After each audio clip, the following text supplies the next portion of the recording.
And the sky was made of amethyst, and all the space cats looked like little fish. Hello. Welcome to Space Cats Happy Hour podcast. That was, I didn't do it as well as I did it when I recorded it a different time, but that was my Johnny Cash covering Hole, covering our podcast intro.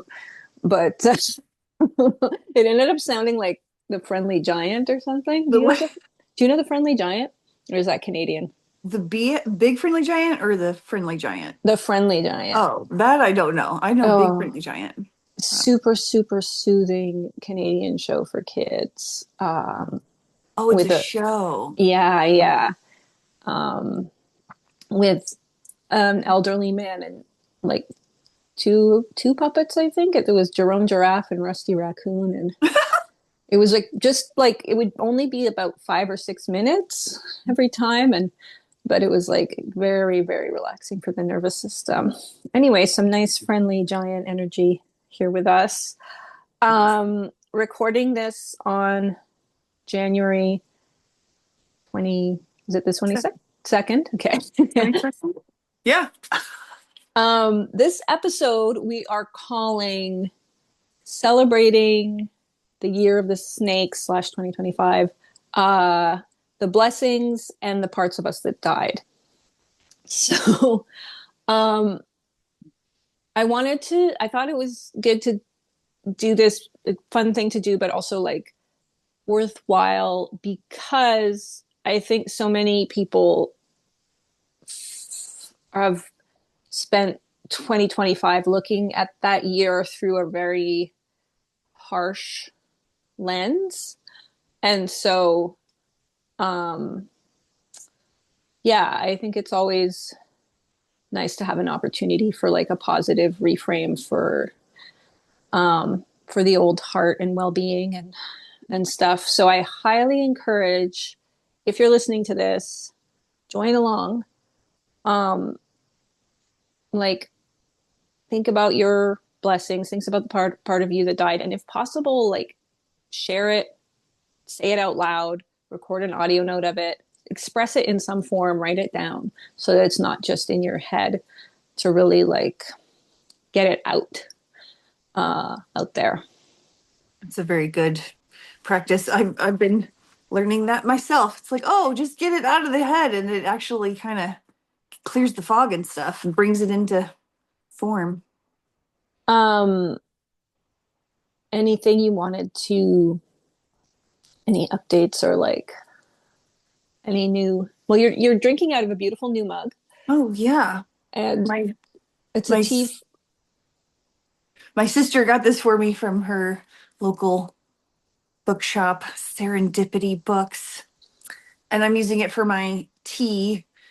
I drink more tea these days because um, I've gotten some. I have a friend who has decided he would like to help me with my nervous system, and he made sure he's provided me with a bunch of tea because he did some research on autism. It's really cute. It's so nice. Yeah. It's a really pretty mug. It's a beautiful, calming, like Yeah. green.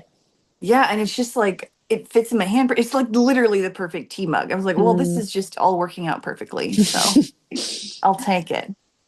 No, we're both drinking out of green now too. I have Mm. these green You're, glasses that I got this year, a little I bit love your vintage glass. style. Yeah, baby. Um, okay. So things that died in the year of the snake. Um, Um, yeah. I we're gonna go back. We thought it would be more fun for us to just go back and forth with these. Yeah. Um, I will start with the death of my menstrual cycle. Mm. Very much celebrating that. Um, and it goes along with another death, which was death of my fear of conventional Western medications, including hormone therapies. Mm. Um, so Uh, yeah, I've had hormonal stuff my since since menarche, and finally got around to doing something about it. It took a lot. Um, and went on, yeah, I've got an IUD with the progesterone in it, and then I've got the the gel, the estrogen bioidentical hormone gel. And yeah, it's making a huge difference in my life. I just watched this British show called Riot Women, Never heard of it. uh, about these women in their like 50s, maybe some of them are 60s, who decide to form a punk band.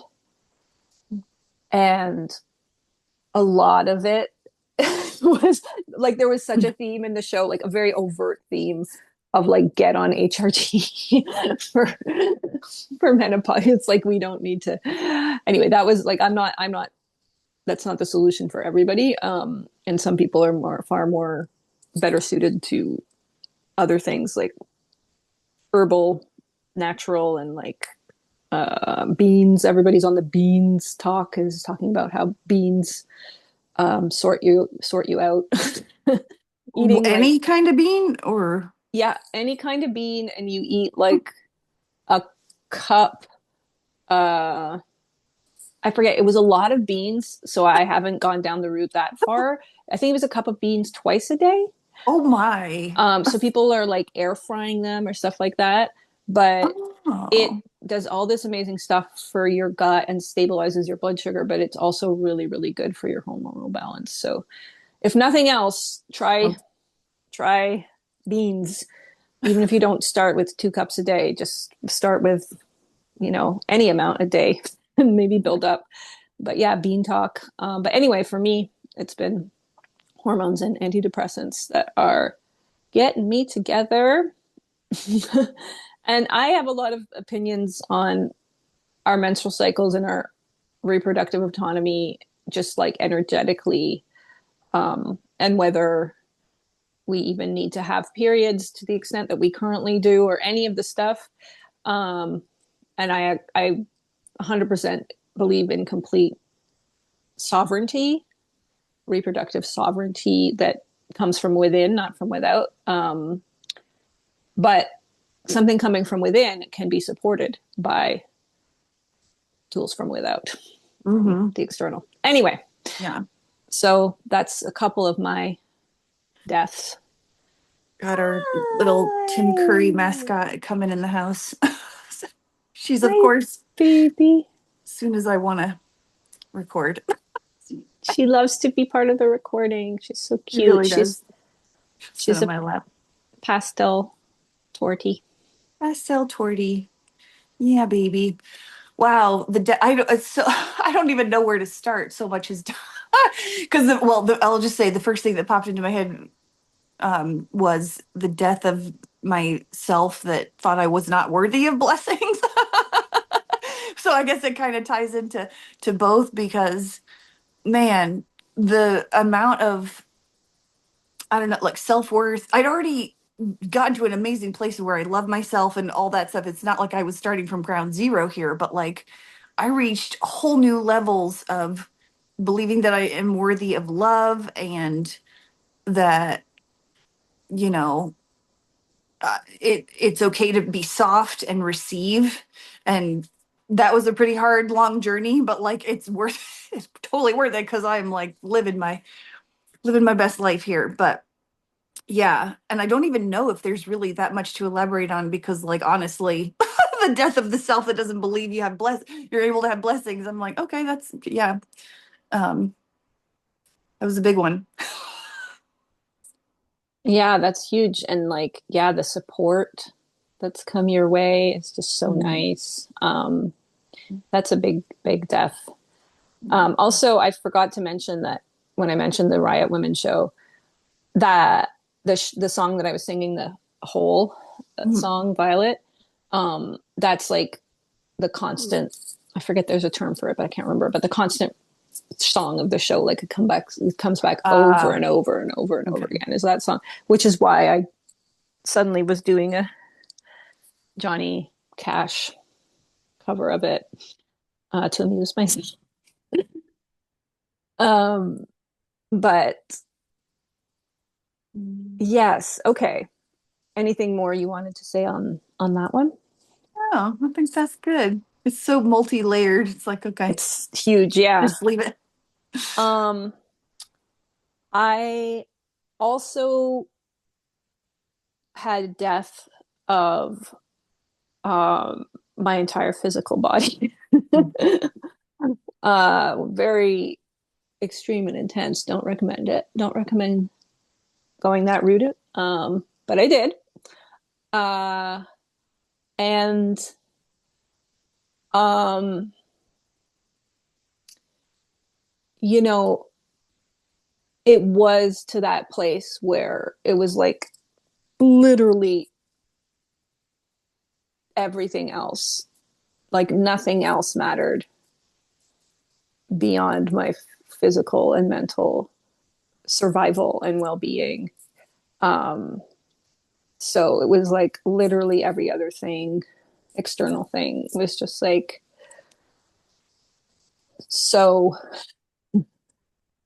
pointless um in the face of that. But also like all of the fat cells in my body, um I didn't have a speck of fat on me. It was really um haunting Mm.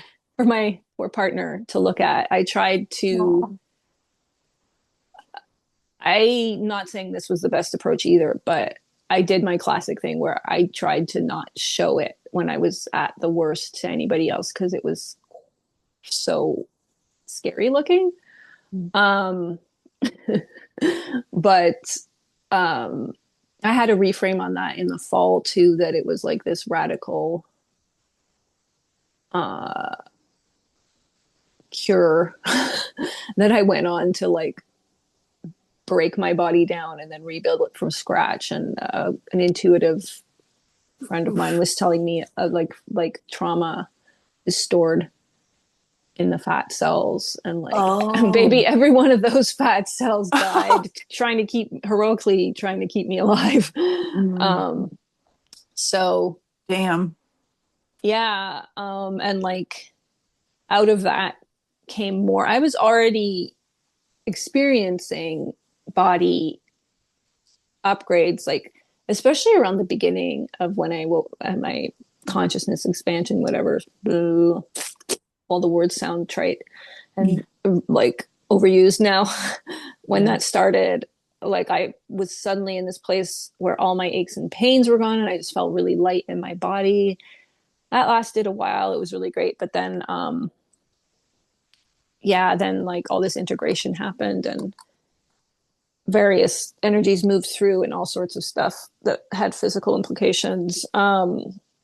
But yeah, just really crazy physical regeneration stuff, witnessing it in myself, like having that fainting and cutting my chin open on the sidewalk and having scars all over my face, and then having like like within a week, like it looked like nothing happened to me. And I like Mm. put my this weird thing in my chin that was formed this lump under my chin, and I just like smooshed it away, and like it just went. It was anyway. So just like trippy shit like that came out of the ashes of that and continues to show up in interesting ways. I can't think of any right now, but I will report back because they've been very trippy. But that one was like also, oh yeah, bruises that would heal, like huge bruises that would heal like whoop, Mm. stuff like that. And yeah, so that was a big one, the body one. Mm. Yeah, that was rough. Oh yeah. God, I can't even imagine. Um, yeah, you did a lot with physical and like health stuff. You chose a sort of like pretty gnarly, The but last that's like thing I would ever have wanted to choose, by the way, just all of my like my hypersensitivity. Like I have such a low tolerance to pain and discomfort. Oh, Like yeah. because of the Yeah. spectrum stuff. It's like, anyway, sorry. No, I that's interrupted. good. I'm glad you're back. I'm glad you're back alive. Oh man. Well, I am going to throw into the kitty a death of boundarylessness for me. I learned, woo, that it was some rough going on correcting that. I didn't even realize I didn't have boundaries. I mean, I did to a certain extent because I was learning to say no and, say like what I actually want, but I didn't realize how deep it all went. It was just so invisible to me.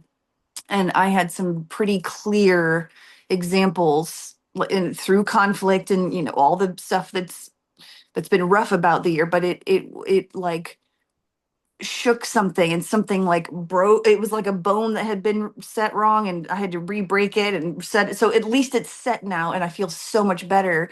And I I love and I think it needed to happen the way it did because I was like, why, how do I still not have boundaries? But I think I needed to work on other stuff first because now when I hold the boundaries, I don't feel like an asshole or that I'm being arrogant or that I'm being, whatever. It's like tied in with people pleasing stuff. And I can hold the boundaries with compassion for other people, like, whatever I'm having the boundary against. Um, but they're still firm, no one's getting through. So it's a real, I'm still kind of getting used to it because I'm like, oh, I'm like becoming the person I've always wanted to be, or like I read about in stories. I'm like, oh, I wish I could be like that character. I am that person. And I'm like, ooh, that feels pretty good. So the voice box got a real upgrade this year. Real upgrade. Yeah, kudos to you. That was incredible. The boundary setting you had to do. Um, do you feel, does it feel easier now? Mhm. Does that, So much yeah, easier. It's just like natural,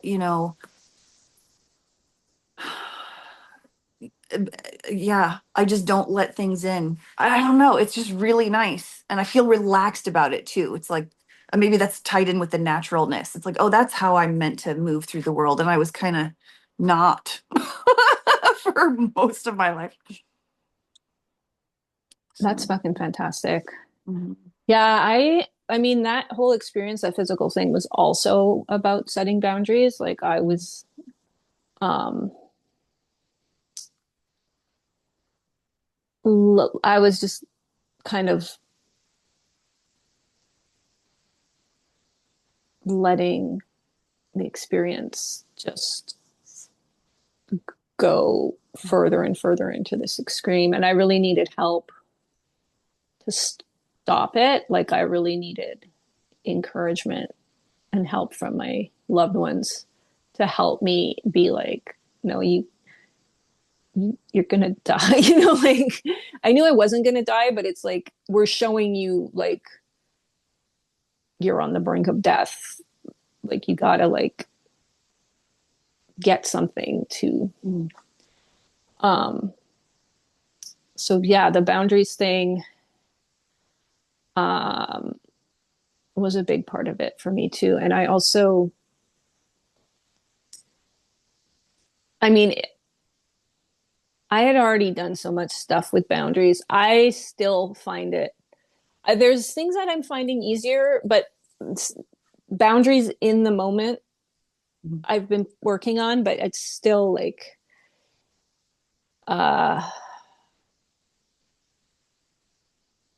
something that I get, like my nervous system gets, and I get overwhelmed just because physical, like verbal in the moment setting a boundary is not the best avenue That, for me with my yeah. autism because I get nonverbal the moment I'm stressed out and I lose all my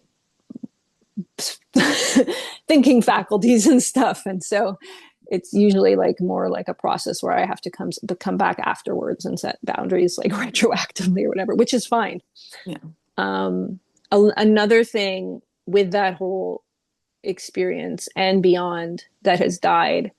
And it's ongoing. This one's like gradual, but I feel it. I really have been feeling it. This is an area where I have been feeling stronger. Again, with the support, it's all just energy frequencies. So the frequency support for me, again, this is like SSRI that I had tried uh, years ago, and it was actually the exact same one in the end that I tried again. I didn't realize that because it has two different names, but Mm. and then this time it was like it worked for me, and the last time it like I had this horrible reaction to it and got super super anxious. But also part of that was I did just in case anybody else is like freaked out about SRSRIs, I started on a tiny tiny sliver. I cut the pill. It was a pill that was able to be cut. So I cut it and I took the tiniest sliver for a day and and I worked myself up to a quarter of a pill. And then I worked myself up to, a half. So I went so slowly because that onboarding was not for me. That onboarding where it makes you even more like the level I could just didn't have a tolerance for that. And that was very helpful and successful for me. And I did it in combination with Ativan. Mhm. Uh, and that was also necessary. I mean, the place, I mean, I was starting out at my lowest weight too, so there were all sorts of stuff going in there of like how that would affect your sensitivity and like being just totally traumatized and fried. Mhm. But what was it we were trying to remember to say? It was something else. It was the dad. I'm just putting these things, I'm saying these things in case anybody else is like maybe considering an SSRI, but having a lot of anxiety of that way of getting on it. Like just go at a mic, Mhm. go at your snail tiny bit by bit. Um, Speed, sorry. Slightly nonverbal today. But there was something else Right. that had to do with the boundaries and dying, something that died. Oh, right.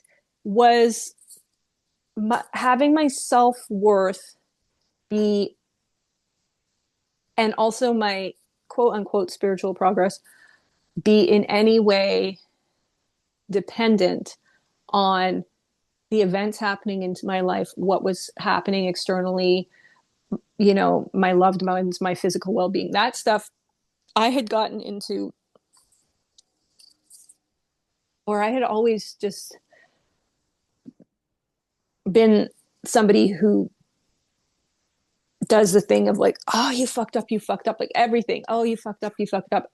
And because of the autism stuff, it was like, oh my God, like you're always trying to prevent any kind of mishap because of how hard it's going to hit you and how much time and energy it's going to take to like build back your resilience from it and like just keep going with your life and get your daily tasks done, so you're like always in this state of hypervigilance, et cetera, et cetera.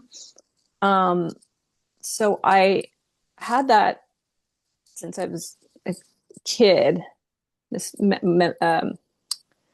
you're a fuck up, you fucked up, this is on you, how do we prevent this? But mistakes aren't safe to make. My human design is like all about making mistakes. I think I'm supposed to be feeling safe making mistakes.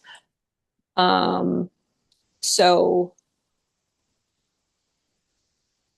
that was really, with how they talk with the Wheel of Fortune card. Like if you're attaching your inner sense of peace, well-being, self-love to the external, then you're like flying around on the edge of the wheel, and you got to stay in the center no matter. But it just was really like the fact that like our consciousness shapes everything and we have such an incredible sense of choice and power and free will, even though free will and um, fate, destiny are two sides of the same coin. They're basically just the same thing.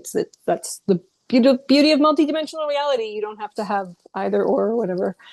But it's just so, it was so staggering to me, and it just I interpret it through my lens of like, well, then that means that anything that goes wrong in my life that's like really traumatizing or upsetting or comes with a loss or whatever, or doesn't succeed the way I want to succeed, especially, is like my responsibility and my fault and stuff. So that was a big death this year of so many parts of that. And it's still happening in different areas of my life, but definitely, especially around, well, I'll just say it's still happening. It's still sinking in that like everything isn't my fault. Mm-hmm. And that I'm supposed to make mistakes and it's safe to make mistakes. And that's my purpose. I love that. So many things you were saying were like popping up for me too. I was like, yep, that. And then like just quickly going back to the boundary thing, I totally am right there with you with like not being able to necessarily always set it in the moment. But what I've been able to do is like remove myself a lot for so I get to make the boundary kind of I prepare myself like I'll listen to a voice note or I'll get a text or whatever it is and I'm like okay and then I get to just say the thing but even in the moment I have gotten better because my emotional wave is the kind that's like or all emotional waves but like when you're in an emotional wave you don't always know how you feel about something right away and so I need to like sleep on it or like think about it for a couple days or even a week or however long it takes and then I can be like okay I actually feel this way but that part is actually more comfortable for me that's like becoming more natural where I'm like okay I need to take the time and I can communicate that I'm like I wasn't really sure how I felt about this in the moment, but I do have some clarity and I get to like, whatever. So, and I did have an example of a, like the internet guy came to install the thing and, not that this is necessarily a boundary, but it felt like it to me. And he was very nice, lovely young guy, just like doing his job. And he did this thing where he was trying to like, obviously sneak it, not try and catch me on a promotion of like buying insurance or like whatever and it wasn't he I wasn't blaming him at all for any of this and I was very nice to him but I was like oh am I allowed to think about this or is this the kind of thing that you have to decide right now and then the offer's no good at the end of the day he was like yeah it's that I was like well no I know it's a company policy it's totally fine but if I can't think about it then it's going to just be a no autumn and he was like okay like and there was no conflict it was just like and I would never have been able to do that like even last year or well before Year of the Snake or whatever anyway and That's then yeah amazing. You were so, the thing that I'm really impressed is you were able to be so gracious because that's what happens with me when I shut down in the moment is because it goes into fight or fight and I lose all of my diplomacy intact. So I I can set a boundary in that moment, but I'm always suppressing it because it's going to be so yeah blunt and like possibly like yeah aggressive, right? yeah Oh, that's amazing. Good for yeah you. it felt good and I forget what else you were saying about Oh, the external, the having my self-worth. oh yeah Um, because the self-worth was tied in with me for the no longer accepting scraps um but that was also tied in yeah the internal anyway I might have lost it which is fine it's like I still said something that died oh, that is amazing. No, I do find that you have a great ability to be diplomatic. oh That is thank you something I want to like 6D absorb for myself okay is um diplomacy, which I know just comes from a feeling of safety in the Mm, moment. yeah Like a lack of a sense of threat. yeah that Um, nervous system overwhelm is like oof, real oh I remember it was the feeling like everything is your fault and that I'm a fuck up and this that voice has gotten so much less like prickly and oh my gosh I just had the worst self-talk anytime I did and I still do it it's but like you're so stupid you're such a like all this shit and I can feel the heaviness of saying that and I'm like oh it's actually not like it's okay to make mistakes. I don't know. It's not necessarily part of my human design like it is yours, but like we all have, some sort of programming that's kind of overlapping. And I never thought it was, I think, and maybe it's tied into that perfectionism of like the neurodivergence. I don't know what it, where it comes from, um, but yeah, I've really just softened on myself and started to treat myself like I would my best friend or something, where it's like, I wouldn't talk to my best friend like that. Why would I talk to myself? And these things, but then like doing it is different. And I'm now able to do it. And I, I just feel a lot softer and I don't have that like, I felt like I was just directing knives inward as much as I could. It's like, let me just bleed out. So it's like, okay for everyone else, or I don't know what whatever. Yeah, yeah. So it's okay for everybody else.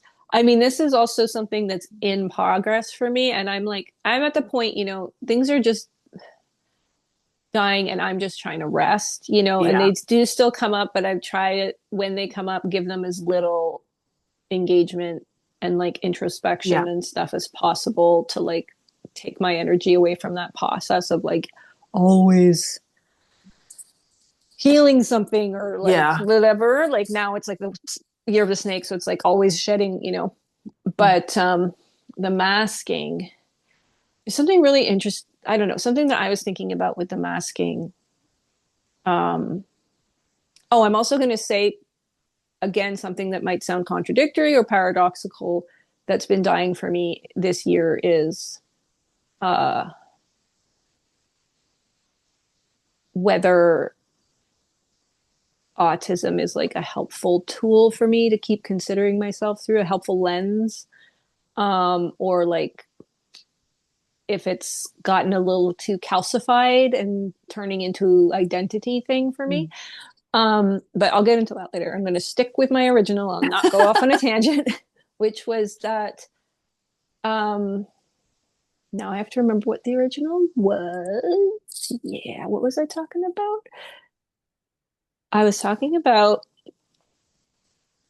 masking. So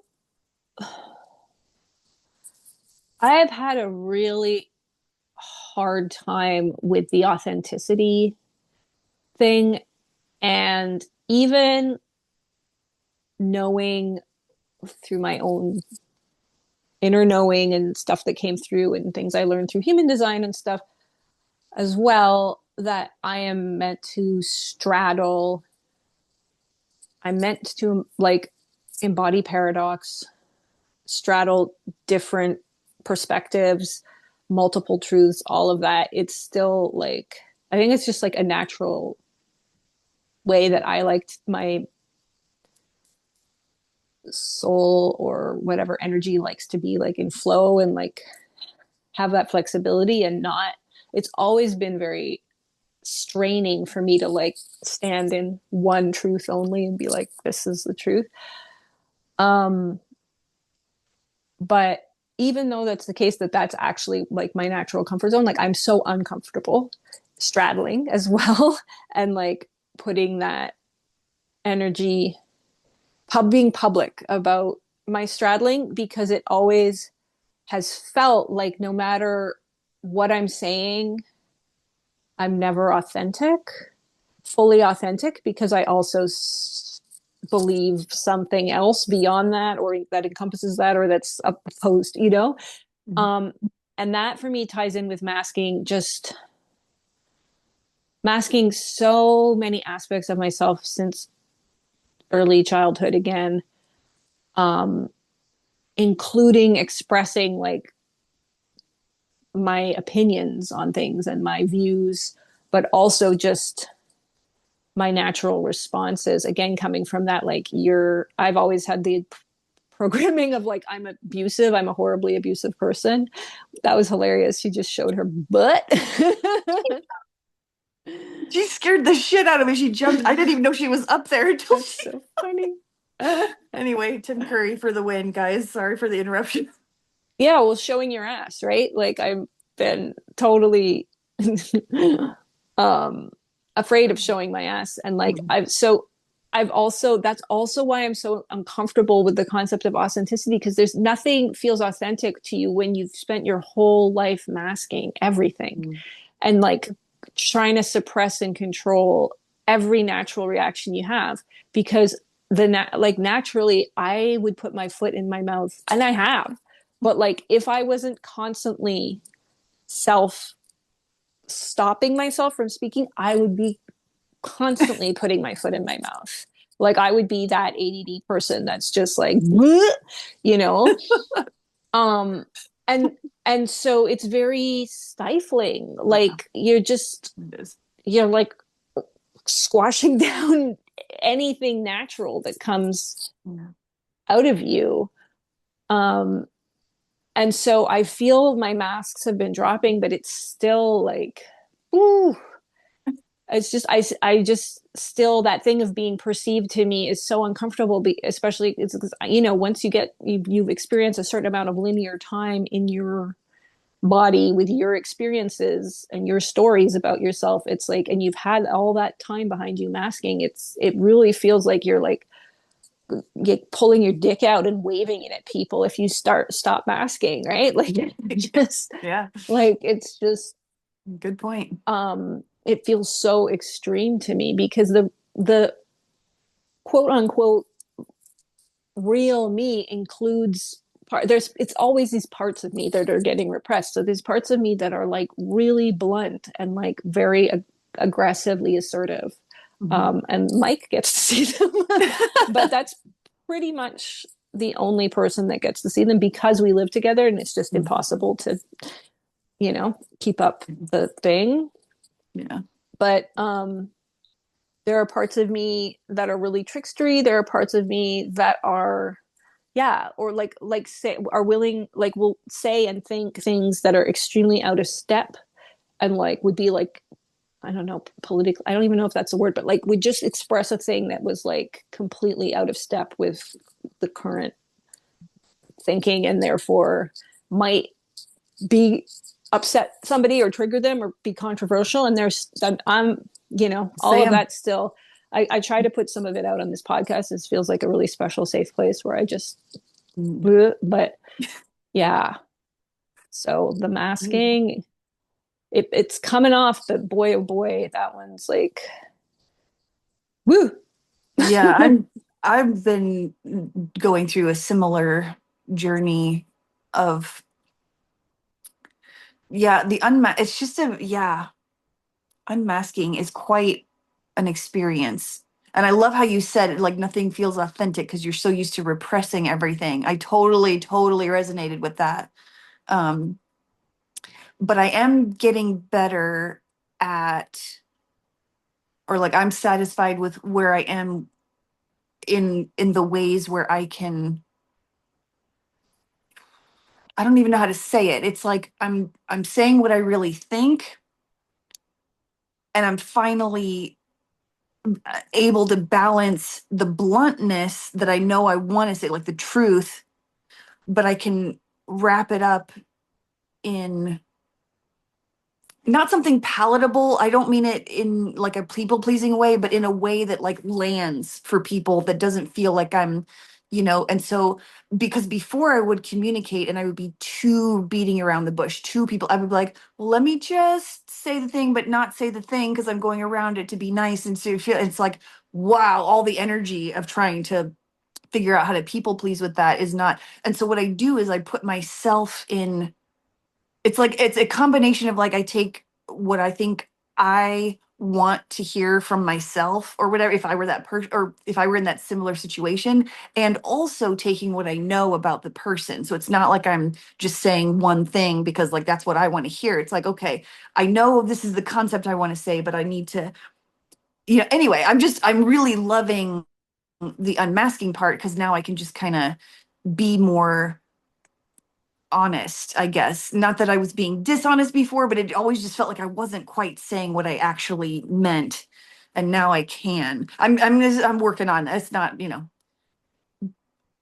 but I like where I am with the communication stuff. I feel to me it's like it's like my Aquarius autism types. Not that I'm associating Aquarius with autism. For me, this is how I like because it ties it with a Virgo and all other kinds of stuff. But like, I feel like it's like my Aquarius sun, and they could just, do the honesty. But then the Pisces moon and rising is like, but let's consider feelings, but not too much, because we still need to like tell people what they need to hear to shake them out of their shit. It doesn't do any good. Actually, that was I wanted to say one last thing before but the tied into that is, I have a friend who's recently had a baby. He's like 2 or 2.5, or whatever. And so we go on this every time we talk. I have the child journey, and I get to see how everything's going, whatever. And one of the phases was she was trying to wean him off of using a pacifier, because it was, and she was like, the doctor says it's bad for his soft palate. So even though it's really hard because he's crying for his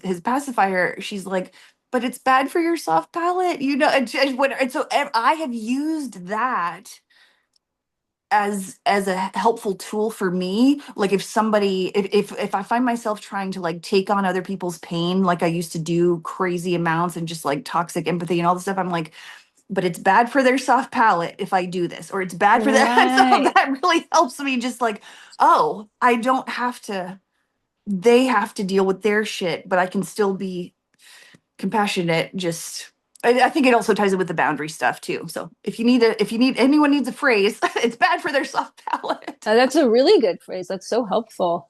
Yeah. I would kind of also like to 60 absorb this year that trait that people have where they enjoy being abrasive. Mm-hmm. Like, I don't even necessarily, I'm so tired of being so deliberate and thoughtful about everything I say, or on the other end of the spectrum, like it all comes out in this one moment, like having it then all built up and then come out. Like, I would like to learn, because I know so much of people pleasing stuff for me is connected to the way that I feel other people's reactions and emotions so intensely, which in human, it was helpful for me to get the human design perspective on that, because it gets away from like, I don't know, it's so neutral. It was Yeah. just having the open solar and the open mind center or whatever, that's just like, but it's basically me in the moment, already feeling self-conscious, hyper aware, hyper vigilant of myself, trying to think, is this gonna, and then if I do something, immediately feeling a person's reaction, even if it's like tiny, mild, being so hyper aware of it, like they're Mhm. bored, I'm talking too long, they're bored or Yeah. whatever, and then trying to manage, like, I feel like I don't think that's going away, that hyper awareness. So I just need to like flip how it's like I need to enjoy that feeling. It's like, oh, you're bored. You know what I mean? I know it's like the Yeah, I love pendulum it. thing. Like, maybe I'll be really long-winded. I'm already long-winded, but maybe I'll just be like really unself-awarely long-winded and Yeah. um whatever, abrasive for a while. And it Mm-hmm. will be really annoying for those what my close loved ones, but it's like that's what it'll take for it to come back into balance, for me to just not be so stifled. Because also, when you were saying, like, speaking like honestly, there's so much of the masking for me too that I feel so uncomfortable about, because you're just trying to desperately survive and not expose whatever that you think is going to get you fired from a job or Mm-hmm. whatever, for so much, get you in trouble in school or whatever, that I, I, you're dishonest, like you will say things to protect yourself, to like avoid conflict, or avoid like letting this person know this thing, like constantly having to be at some level of kind of like dishonesty, and always being aware of who has the power in the room, to like, so you're like always aware of like this matrix of hierarchies that I don't buy into or care about at all, but I've always been aware of them and like playing to them a bit just for survival. Like, all of that stuff is just Yeah. It's like, exhausting. I just feel so done with it in my soul, Yeah. you know? That's what it is. It feels like I'm so exhausted. I'm done with it in my soul. I'm just, yeah, I don't have the energy to be anything but this. And it's really nice. And I think a lot of people reach that point in the year of the snake. They're just like, I don't have the energy to people please, or whatever they were doing. I think menopause also brings a lot of people who menstruate to that point. Is it like it's like a Yeah. path to like Yeah. reaching that point? Hmm. But I don't think um, future generations should have to endure all I don't the think so either. stuff to Yeah. get like that seems like bullshit. Hmm. Something that yeah, but there are some things where I really have felt more distance from stuff that used to bother me and trigger me. Just our whole bathroom is falling apart, and we've had to have a million visits from the landlord uh, to fix it very slowly, and it's basically getting fixed to where it's not going to be tiled again. It's just that I'm like, yeah, because we're moving, because Yeah. we're leaving You're this done. year. And it's like, of course, it's falling apart. It's just like, and all the dealings with him, and Yeah. it's just like all that stuff, and like all other things related to like money and related to interpersonal stuff and related to in some ways my book and like things like that, but I'd like that more too. Hmm. But so many things I have felt have died, or it's just like uh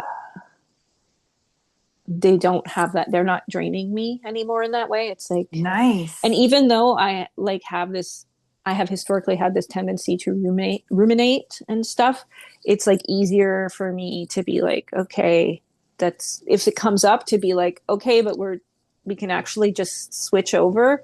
Like I had this thing kick in the fall, which is like, no, you just have to keep focusing on what your visions is, your goals are, what your desires are, and that. And like when something comes along that's like bleh, like it's like that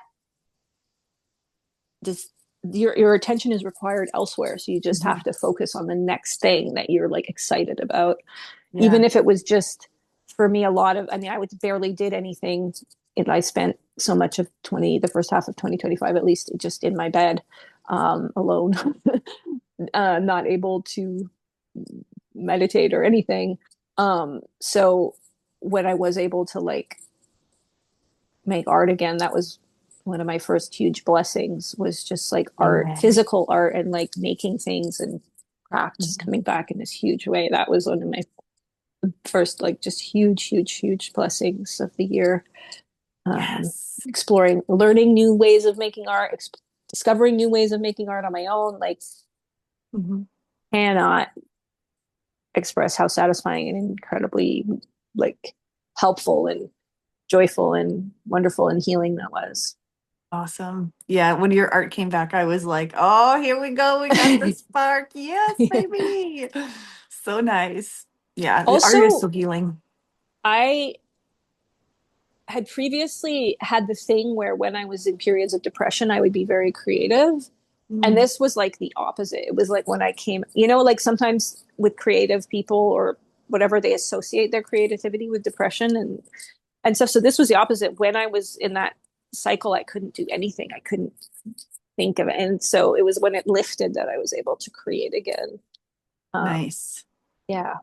Which in that everything is so different now. Well, and that actually that ties in with one of my like, well, death and blessing, because it was like the death of the my beliefs or whatever, the identity that I had where I was not a creative person. I was like, I just don't have that shit. Um, and I know I started to have it die when, we started this podcast and I did the music and, other stuff where I was like, oh, I can do things like that. But this year in particular, I still didn't quite believe it. And now I believe it because I started doing film stuff like promos and stuff for my stream, and it started with like photos, or choosing music with a photo or whatever, and then I was like, I could do a little, so it was like my first video was like 52 seconds or something. And it was like, oh my god, I can like combine, like, and I loved finding the music that fit the clip and the this and the that.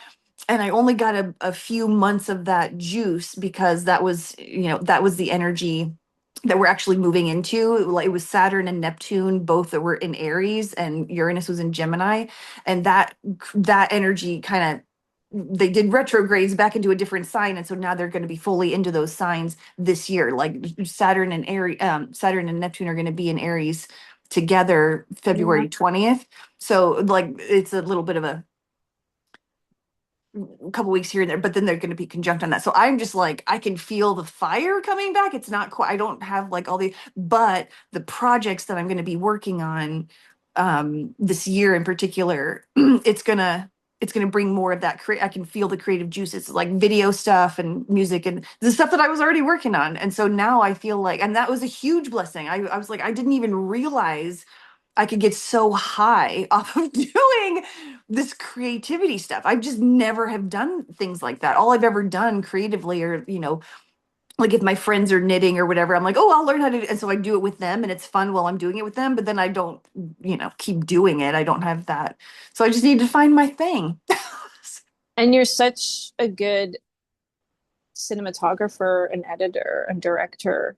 Like, I really think that Thank one you. that you did about the day on the farm, I'm The like, farm. submit that to like short film. I'm sure there must be short film competitions for like projects on iPhones and Maybe. stuff. Probably. Well, I mean, there's Good been point. movies that have been nominated for Academy Awards that were shot on iPhones. So I'm sure those boundaries have dissolved anyway. But Ah. I'm like nominate it, submit it for all the awards. It's so good. I love you. Thank you. It's so Thank you. It was beautiful. fun. It was fun. I had a good time. Yeah, that's a great. I mean, yeah, the creativity stuff is such a blessing. Another huge blessing in 2025 was, especially towards the end of the year, was just my feed was just inundated with these amazing news stories Hmm. about all these health breakthroughs, literally for like every single disease and condition, and all of these positive environmental updates and countries taking these really great steps, and all this stuff where it was like animal cruelty. Like suddenly all the countries were like, we're animal cruelty was like at the forefront, and so they've taken these huge measures. I'm talking health wise, it's like cancer, Alzheimer's, uh diabetes, injuries, burn wounds, amputations and those types of injuries, repair for that, aging itself. I was just reading a study on psilocybin. It's like the first study that's looked at psilocybin for other effects that it would have in the body beyond things related to like mood enhancement and brain stuff. Mhm. And it's um, lengthened the lifespan of it's had an effect on the lifespan, but where they're looking at it, the telomeres or those things in our Mhm. bodies that get shorter as we age, it's like it's having an effect on those. And I'm going to try to find the link so I can put it in, but Mm. yeah. And like just everywhere it's like, Mm. and like the mushrooms are always just helping us in every Yeah. form. Like now there's like a mushroom bandage that's being created that Mhm. for wound healing. And Yeah. yeah, just incredible stuff. Mhm. Yeah. um and then culturally too, the two shows, I'm so excited by these two Canadian like created shows, Mhm. queer Canadian creators that have like blown up around the world and are just having this like incredible effect. And um like literally like people in Dubai and Jordan and stuff watching these shows, and like all the far-flung areas of the world watching these shows featuring like the sexy gay romance, and then the couple that where one of them's trans and there's like a hot sex scene there too. Anyway, it's just like that, like, and like the horniness that was unleashed by those shows too is just like, I feel like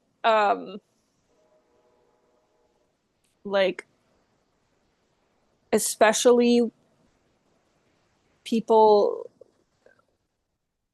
especially like women, I'll just, we all know gender, blah, blah, blah, but especially women's horniness is like this huge power that's coming in. Okay. That's like this unstoppable force. Like that's what drove heated rivalry to where it's at. It was this like massive wave of horniness that was like mainly women of all sexual interests, right? It was Mhm. like lesbians, whatever. Anyway, so that stuff was really cool. And it's just like really important to me to keep focusing on those stories because literally the the stories that are telling you another story, they don't serve a purpose at this point. Are you not aware and educated enough about the dark sides of the world? And it's like they're just, the only purpose they serve right now is to further deplete you and wreck your health and wreck your mental health and make you feel more isolated and powerless. So fucking tune out of those stories and Mhm. tune into this like amazing wave of like really cool stories. There's stuff on the, Mhm. political fronts too that people are doing and joining together and all that stuff too that's really good, but um like that stuff, when you wade into that, you're opening yourself up to a volley of other stuff. But anyway, no matter how you can do it, and that's where the boundaries come in, because when you go to the workplace, people like to yammer Mm. about Yeah. news. It depends, I guess, but some people really like to yammer about the news. And Mhm. so set those boundaries just for your own sake. Set those boundaries. It's totally fine to say, hey, I can't do the news at work. This is the news. This is shitstorm. It's affecting my mental health. I don't want anybody to talk to me about the news at work. That's Yeah. perfectly acceptable. Mm-hmm. It really is. Take it from the unmasking autistic people. It's perfectly acceptable. Just say what you Or want. in your, families too, or another place. Um, Mm-hmm. I'm in a group family chat, and it's a real question of tuning in and tuning out, Mm-hmm. because it's like there's so many lovely things in that chat, and then there's so much focus on the news, and it's just like I don't read it. I don't even pay any attention to it. Someone will say, "Oh, how awful." I'll just skip ahead. I don't care, I'll miss some good stuff too, and then I'll just wait for somebody to be like, "Ha," and then I'll go check what "ha" meant. There you go. It's on mute too, right? So it's I Yeah. only hear when I check in. Anyway, Mm-hmm. That's you smart. you don't have to watch propaganda that's there to make you feel awful about the Mhm. world and about humanity. Humanity is a fucking gift. Yeah. Humanity is a blessing on earth. Humanity is perfect in all of its forms. Ooh, which reminds me, the masking thing. Um, when I was thinking all about that stuff about masking, I was like, oh, and that's like, this is, if you've listened to this podcast for a very long time, you'll know that this is the pro psychopath. um, I'm pro psychopath. Like when they say the mask slipped for people, I don't also, those terms are dead. Mm-hmm. Whatever people who exhibit the traits that we are currently calling sociopathic or borderline, antisocial, whatever, all that garbage, whoever, these are neurodivergent people. Do you think that's neurotypical? These are neurodivergent people. There's not good neurotypical and good neurodivergent and bad neurodivergent. There's just neurodivergent that needs like care and love. And that doesn't mean unconditional care and love doesn't mean that you allow someone to destroy your life or whatever. You can set boundaries. You can cut someone completely out of your life and still connect with them in the heart space and have unconditional love. The thing that I did, which I will talk about in a future podcast, I did a huge energy work related to the US branches of government. It's very kooky, but the most important thing I did at the end was I took a representative of all the agencies and the branches, including um, executive and also like things like ISDA. And I took a representative and I took them into my innermost heart space, and I connected that with them over the things that I felt the connection to, which was that desire to hold on to the old and to control reality. And I was like, felt in my heart that compassion and unconditional love come through. And it's just like, that's when the energy shifts. And it's very, very, very powerful to um, do that. That is such, it's the most powerful thing probably that I've done throughout my whole process of my spiritual journey, is bringing people that I find challenging or that I'm afraid of or that I have had hatred towards or contempt for, whatever, into my heart space, finding a part of me that connects with them. And I'll always end up crying. I'll always end up feeling my heart open up.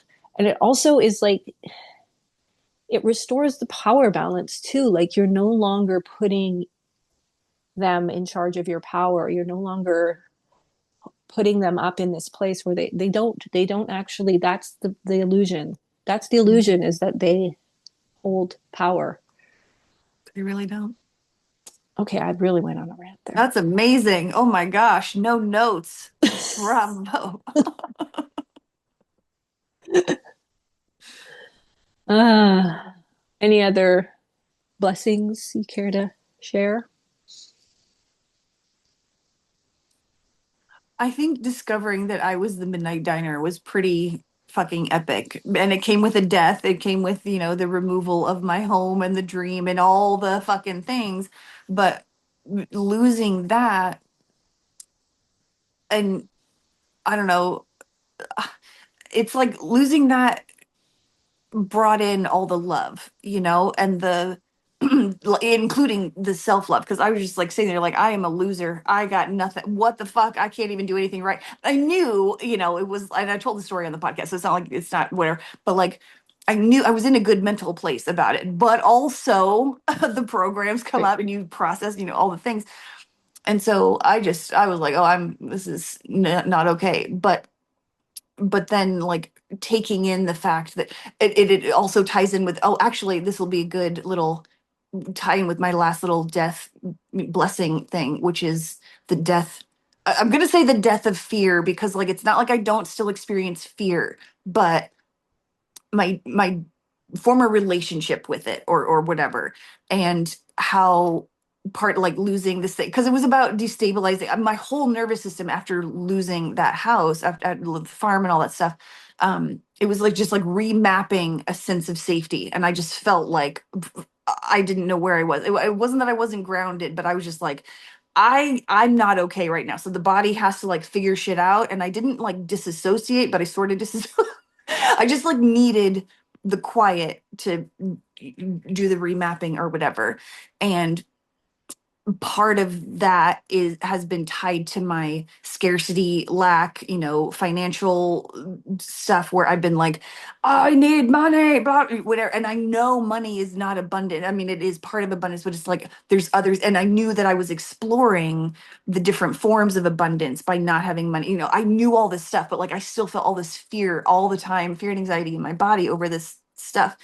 And I've had a recent experience where I've seen a person that I know, kind of, they're going through a life change and they're scrabbling for money. It's like, give me this, to give them the sense of security. And I'm not saying anything bad about that, because like I was doing the same thing, but it made me see how far I had come, because I was like, oh my gosh, this person still thinks that money is safety or whatever. And I'm like, I felt so rich and so safe, actually, knowing that even though I still feel like I may have work to do and I still want money and all everything, whatever, it's like I just feel so much more safe and secure in my body, knowing that I am taken care of. And it was stuff that I couldn't convince myself of before. It was like I knew all these things, but I couldn't feel them in my body, at least not consistently. And so now, there was just another massive fear portal that I passed through. I'll tell that story later, but a different podcast, but like I could holding my center through all that and feeling like the final skin coming off, like the shedding of the skin of like the fear and the scary, all of that stuff. I just sat there and I was like, I could feel the, it's kind of like you're talking about the Wheel of Fortune where you're like, you're sitting in the middle while everything spins around you. And I could feel myself being like, oh my gosh, I'm on the outside of the wheel because everything was spinning. But then I just kind of came back. It was just a really cool moment of seeing how every time I think, oh my gosh, I have not done enough work and I'm not good enough at this and everything's my fault. Now I'm like, oh my gosh, look how amazing I look how much progress. And it was just a really beautiful, it felt like such a huge blessing. Like I didn't cry, but like my heart was really full and I was just like, oh man, I've given this gift to myself, And it was really, it was kind of hard work, but like I'm worth it. And like I proved to myself that I believe that I'm worth all the things that I've been doing. And I just like had this really wonderful moment with like all my past selves, like especially the selves that kind of the self that woke up in 2020 and had this long journey to here. And how like I remember in the moments in those early days where I was like, I'm doing the work now because I need to have my future self be like, I'm working towards being my future self. And like me as the future self, I'm sending back like all this love and support and like gratitude for like, thank you for not giving up on yourself. Like, yeah, you had moments where you were like, you did want to, but like you didn't. You kept getting back up and like you did this work even when you didn't want to. And I just like, I just that is the hugest blessing to me, just being the self that I wanted to be all those years ago and now I am, and like it only gets better. Like I'm just still continuing to become this really awesome, future self, and I'm loving the awesomeness of my current self. It's like a really great, I just feel good in all kinds of different ways. It's so Anyway, lovely. yeah. Yeah. Um, yeah, I also um when people talk about not just money, but blessings of any kind coming in these really weird and unexpected ways. One of my blessings in 2026 was like, I'm one of those people now. When you think, you hear people talk about, and then the money showed up in this weird way, and you're like, for you, but Yeah. it's like, I'm one of those people now where it showed up in a really weird and trippy way through via my partner Mike, who I think he likes money, especially to come to him in very unexpected and bizarre ways. So he had gone to this cult high school. It was in Canada, but it was run by in Southern evangelical Christians, and there was it was very culty. It was a boarding school, um, and that was way back in the 90s. And suddenly there was a class action suit. There was a big, huge, huge news story about it because I mean it had very devastating effects on especially the children of the staff who worked there, but also the students. And I won't get into the practices, but um, we've seen enough TV about cults to know. Mhm. And suddenly there's this class action lawsuit because even though the people who had run it had like died and gone bankrupt, there was an insurance company over the school, so they sued the insurance company. And because it was a boarding school, there weren't that many. It was like this small boarding school. There weren't that many students who went there um, during the period that Mike went there. So in the end, it was all over the place. This started happening years ago, and it's like, okay, well, they're doing this. You basically had to actively opt out of it. So I was like, okay, for sure, I'm opting in. Mike was opting in, and then it's like, who knows how long it's going to take? Who knows if anything's going to come of it? Who knows how much if they do get something? The lawyers' fees, blah blah blah. And so it was really all a roller coaster ride right down to the last second. And then we found out in late 2024 that it was, they'd won and they were going to, this X amount of money was going to be paid out. And, but it was still like, but it could be subject to change based on something. And so by the time we knew that the money was going to be paid out in 2025 or possibly as late as spring 2026. So I was like, all right, I'm sure it's going to be spring 2026. It's like, Mm. um, and it was like in the fall, suddenly Mike was like, oh, I don't think it's going to be anything because there's just so many people and all the lawyers. And I was like, I don't know, that doesn't really feel true to me. But I was like, okay, I had come to terms ages ago with this money. I was like, whatever amount it's going to be is perfect. And it's going to symbolize our ability to move on from this apartment. And then in the end, we got the exact amount, which was determined. And the check came in the mail and I opened it. Mike was like, I'm scared to see what it is. He was thinking maybe we'd get like $1,000 or $2,000. We got $24,000. And now suddenly also what I talked about on past podcasts about 2002 prices coming back, expecting that like suddenly at the end of 2025, all the rent was going down in Toronto, all the housing prices were coming down like crazy low, like half of what they were. I was like, oh my God, it's like all that energetic stuff. I was like, it's happening, it's happening. Mm-hmm. And then I was able to find these I'm going with a plan of going in on land with friends and like building on the land. And I have a friend who's an architect, so I got stuck. I was like, oh, he'll design it and blah blah blah. But then if everything was looking like, oh, this is going to take a long time, blah blah blah. And then we found out suddenly that there are these prefab houses, and I was like, ugh, I don't want my dream house to be. But then I was like looking at them, I'm like, it's exactly what I had in my head. It's like these beautiful wooden and glass A-frames, and they're like 130,000 or 160,000. Anyway, something that's like so back to 2002, like what Yeah. you would have paid Yeah. for, and it's just like, it's crazy. So that kind of financial miracle shit, um, that, uh, it had been like, oh, almost, not quite. Mm. No, I don't think for you, maybe, but not for you. Like that fucking happened, and it happened in the weirdest way possible that I was Mm-hmm. definitely not anticipating. Seriously. Seriously. It's like, oh, you went to a cult high school and then there was a class action. This is Canada too. Like, it's not class action. We don't. It's not, the culture of lawsuits is not what it is in the States. So So much it's lawsuit. yeah, it's more exceptional for something Mm-hmm. like that to happen here. But that Yeah. energy of the States came through those southern.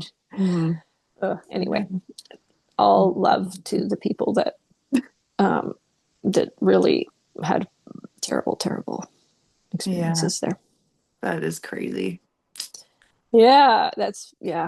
And then Judie Jupiter, who Yay! I will introduce on a future podcast because she's having a little tummy upset right now, so she doesn't want to be on camera. But the most beautiful, perfect cat in the world. Uh, we adopted her right before Christmas, so Christmas was like one of my best Christmases ever. She's just magical and perfect and precious and so sweet and loves to play and loves to be social and so curious and just talks and trills and chirps. It's just a little She's pretty perfect, awesome. perfect I'm glad you angel. got her. Glad you found her finally. Yeah.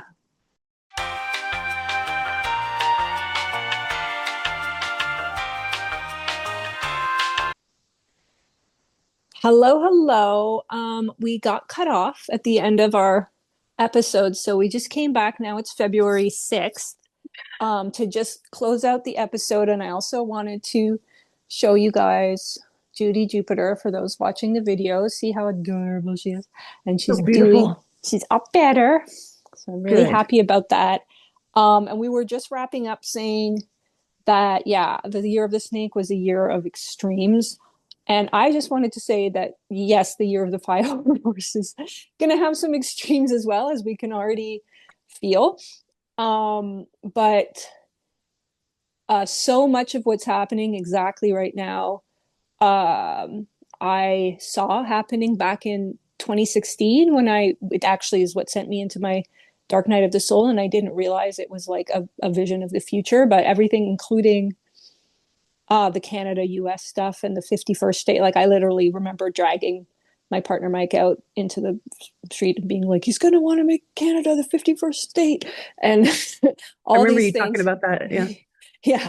And so now, and if you're listening and you're like, great, but now um, knowing everything I do about what being an oracle actually is in this new understanding at this new level of awareness of our power over shaping reality, you're not just seeing something that you're doomed to play out. And so it makes me even more confident that everything's going in the direction that it needs to, for us to like have a whole new reality in the world that is Yeah. going to eventually be way better. And yes, it's going to be bumpy for a while, but and I also wanted to just put out there, and I won't get into this now, but I can on a future episode, that on January 6th of this year, I did a big energy session because in my fall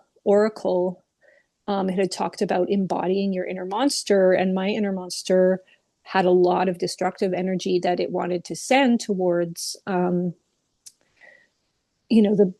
beliefs and systems that are upholding this old world. And I've tapped into it. I was like, oh, it really wants to use that destructive energy. And then I was resting so much, so fall ended, and I was like, wait, I never actually did what I said in the oracle. So I did the energy session. I sat with my destructive energy, and I went to the US and I did a lot of things. It was very heart centered and love centered, but part of it was sending that destructive energy out. And it was like into all the systems. It went all through the branches of the US government, and all the departments, including ICE.